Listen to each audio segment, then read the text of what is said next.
इस बार 15 फरवरी को आ रही है महाशिवरात्रि और ये कोई नॉर्मल फेस्टिवल नहीं बल्कि ये वो रात है जब शिव और साधक के बीच का अंतर धीरे धीरे कम होने लगता है। धार्मिक कथाओं के अनुसार महाशिवरात्रि के दिन भगवान शिव जी ने देवी पार्वती से विवाह किया था और महाशिवरात्रि ही वो रात है जब शिव जी ने तांडव नृत्य भी किया था। महाशिवरात्रि की पूरी साधना 3 चीजों पर टिकी होती है। महाशिवरात्रि का व्रत, रात की 4 प्रहर साधना और रात में किया गया जागरण और अगले दिन व्रत का सही विधि से समापन। उसके बाद आपके पास 2 ऑप्शंस होते हैं, या तो आप 15 तारीख की ब्रह्म मुहूर्त से अगले दिन 16 की ब्रह्म मुहूर्त तक व्रत रखें, या फिर 15 की ब्रह्म मुहूर्त से 15 को शाम में मतलब कि संध्या काल में अपना व्रत पूरा कर दे। महाशिवरात्रि साल की वो एक रात जिसका इंतजार हर शिव साधक करता है और इस बार 15 फरवरी को आ रही है महाशिवरात्रि और ये कोई नॉर्मल फेस्टिवल नहीं बल्कि ये वो रात है जब शिव और साधक के बीच का अंतर धीरे धीरे कम होने लगता है। शास्त्र कहते हैं कि इस रात स्वाभाविक रूप से हमारी चेतना ऊपर की तरफ उठती है और अगर आपका मन शांत हो और शरीर पवित्र हो तो शिव सिर्फ पूजा नहीं अनुभव किए जा सकते हैं। धार्मिक कथाओं के अनुसार महाशिवरात्रि के दिन भगवान शिव जी ने देवी पार्वती से विवाह किया था और महाशिवरात्रि ही वो रात है जब शिव जी ने तांडव नृत्य भी किया था और महाशिवरात्रि ही वो रात है जब शिव जी ज्योति के रूप से पहली बार लिंग के रूप में प्रकट हुए थे। तो अब आप समझ ही सकते हैं कि महाशिवरात्रि इतनी महान रात क्यों है, क्योंकि उसके पीछे कोई एक नहीं अनेक रहस्य हैं और आज इस वीडियो में हम महाशिवरात्रि के बारे में सब कुछ जानेंगे। नमस्ते, welcome, Hari Om. My name is Lavish and I am an IITian turned yogi और आज इस वीडियो में हम महाशिवरात्रि के बारे में छोटी से लेकर बड़ी हर बात को जानेंगे, तो वीडियो में बने रहिए। महाशिवरात्रि की पूरी साधना 3 चीजों पर टिकी होती है।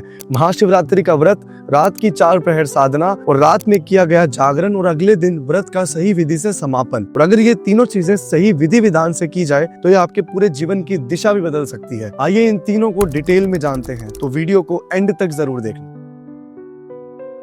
महाशिवरात्रि का व्रत सिर्फ भूखे रहने का नियम नहीं है, ये एक्चुअली में आपके मन और शरीर को शिव साधना के लिए तैयार करने की प्रक्रिया है। आपको महाशिवरात्रि से एक दिन पहले यानी 14 फरवरी को रात को डिनर करना है। लाइट डिनर करने के बाद आपको उसके बाद रात में कुछ भी नहीं खाना है और मेंटली प्रिपेयर करना है खुद को कि मैं अगले दिन महाशिवरात्रि का व्रत करने वाला हूँ। और फिर सुबह अगले दिन 15 फरवरी को ब्रह्म मुहूर्त में उठिए, स्नान कीजिए और शिवालय में जाके शिवलिंग पर जल अभिषेक कीजिए, हो सके तो पंचामृत अभिषेक कीजिए, शिव जी की पूजा कीजिए और फिर उसके बाद अपने व्रत का संकल्प लीजिए। जब आप व्रत का संकल्प ले लेते हैं तब एक तरीके से आपका व्रत ऑफिशियली स्टार्ट हो जाता है। उसके बाद आपके पास 2 ऑप्शंस होते हैं, या तो आप 15 तारीख की ब्रह्म मुहूर्त से अगले दिन 16 की ब्रह्म मुहूर्त तक व्रत रखें, या फिर 15 की ब्रह्म मुहूर्त से 15 को शाम में मतलब कि संध्या काल में अपना व्रत पूरा कर दे।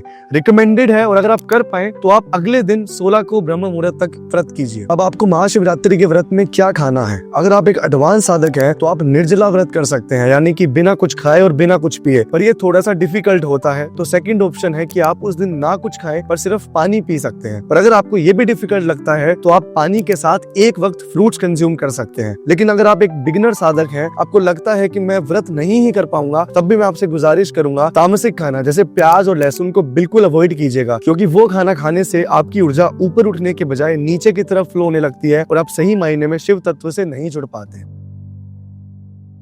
अब हम जानते हैं महाशिवरात्रि की सबसे पावरफुल 4 प्रहर की साधना। एक दिन यानी एक तिथि 8 प्रहर में डिवाइडेड होती है और हर प्रहर लगभग 3 घंटे का होता है और हर दिन में 4 प्रहर और रात में 4 प्रहर होते हैं। और वहीं महाशिवरात्रि में जो रात के 4 प्रहर होते हैं उनमें की गई पूजा और साधना सबसे शक्तिशाली बताई गई है। इस बार पहला प्रहर शाम को 6:11 PM से शाम के 9:23 PM तक रहने वाला है और इसमें आपको शिवलिंग पर जल अभिषेकम करना है और फिर भस्म, इत्र, पुष्प इत्यादि आपको चढ़ाने हैं और फिर मौन रहकर आंखें बंद कर पंचाक्षरी मंत्र नमः शिवाय का जाप करना है। और उसके बाद दूसरा प्रहर चालू होगा 9:23 PM से रात के 12:35 AM तक। इस प्रहर में आपको शिवलिंग पर जल तो चढ़ाना ही है और उसके साथ दही भी चढ़ाना है और उसके बाद आपको शांति से बैठना है और शिवलिंग के रूप पर ध्यान करना है। तीसरा प्रहर रात को 12:35 AM से मॉर्निंग 3:47 AM तक रहता है। इस टाइम पर आपको नींद आना बहुत ही स्वाभाविक है, पर यही साधना का सबसे महत्वपूर्ण क्षण होता है और हमारा टेस्ट लेता है। आप अपनी रीढ़ की हड्डी सीधी रखिए,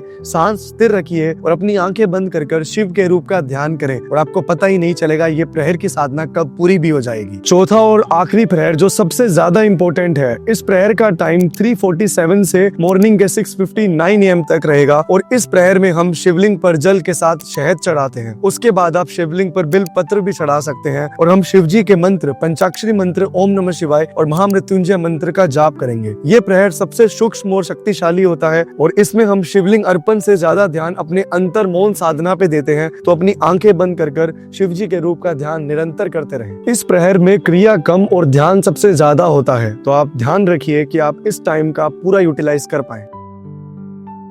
इन 4 प्रहरों के बीच में एक बहुत ही इंपॉर्टेंट और विशेष समय आता है जिसे हम निशित काल कहते हैं। निशित काल 61 मिनट्स की ड्यूरेशन का होता है और इस बार वो 11:55 PM से 12:56 AM तक रहने वाला है और इस टाइम पर हम शिवलिंग पर पंचामृत अभिषेक करते हैं और शिव बाबा के मंत्रों का उच्चारण करते हैं। शिव पुराण के अनुसार इस समय शिव प्रकाश स्तंभ के रूप में प्रकट हुए थे। इस काल में आपको 10 से 15 मिनट शिवलिंग पर पंचामृत अभिषेकम करना है और फिर उसके बाद बाकी सारा टाइम मौन रहें, अपनी आंखें बंद करें और ध्यान करें।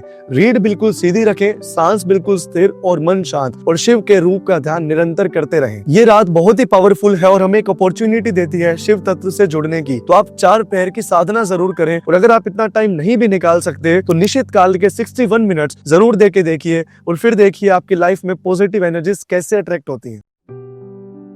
सुबह 6:59 तक आपकी साधना पूरी होने के बाद अब बारी आती है व्रत के समापन की और ये बहुत ही इंपॉर्टेंट है। यूजुअली लोग सीधा अपना व्रत पूरा कर देते हैं और कुछ भी खा लेते हैं, पर व्रत को हमेशा अन्नदानम से पूरा किया जाना चाहिए। तो आप गाय, कुत्ता और अगर पॉसिबल है तो किसी इंसान या ब्राह्मण को भोजन करवा सकते हैं और उसके बाद ही फिर आप खाएं और महाशिवरात्रि के व्रत को इस तरीके से पूरा करें। महाशिवरात्रि सिर्फ एक रात नहीं, ये एक अभ्यास है जो धीरे धीरे आपके जीवन का हिस्सा बन जाता है। अगर ये महाशिवरात्रि साधना श्रद्धा और संयम के साथ की जाए तो शिव जी सिर्फ मंदिर में नहीं आपके अंदर भी अनुभव होने लगते हैं। तो आप भी इस रात को ध्यान कीजिए, मंत्र जाप कीजिए और इस रात की पॉजिटिव एनर्जीज को फील कीजिए और अपने अंदर बसा लीजिए, क्योंकि इस रात को सिर्फ 10 मिनट भी किया गया जाप आपके जीवन को एक अलग दिशा देता है। मैं उम्मीद करता हूँ इस बार आप महाशिवरात्रि पर शिव जी की पूजा जरूर करेंगे और ये साधना करके शिव जी आपको अपने और करीब लेकर आएंगे and he will take you towards himself. May Shiva bless us all. मैं आपसे मिलूंगा जल्द ही नेक्स्ट वीडियो में, तब तक के लिए हर हर महादेव, जय शिव शंभू।